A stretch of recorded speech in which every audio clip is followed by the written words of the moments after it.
তথাকথিত নিরাপদ অঞ্চলেও আর নিরাপদ নয় গাজার বাসিন্দারা।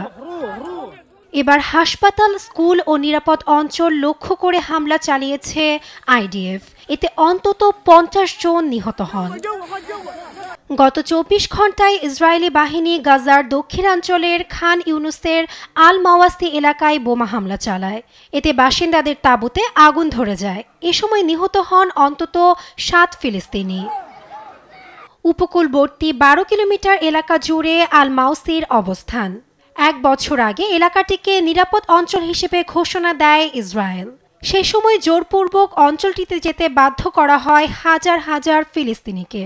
কিন্তু এরপরও বারবার হামলার শিকার হয় এলাকাটি। এর আগেও জুলাই মাসে এক হামলায় 90 ফিলিস্তিনি প্রাণ হারান। এর আগে আইডিএফ থেকে কামাল আদওয়ান হাসপাতাল খালি করতে নির্দেশ দেওয়া হয়।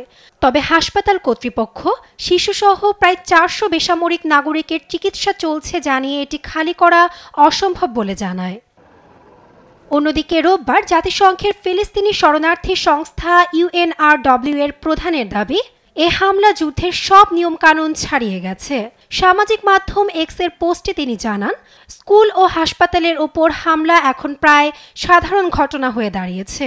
এ সময় বিশ্ববাসীকে এ আগ্রাসনের বিরুদ্ধে সোচ্চার হওয়ার আহ্বান জানান।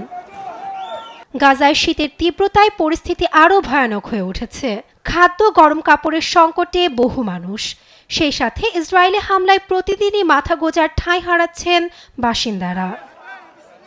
অক্টোবর থেকে গাজায় ইসরায়েলি হামলায় এখন পর্যন্ত প্রাণ যায় প্রায় 45,000 ফিলিস্তিনির।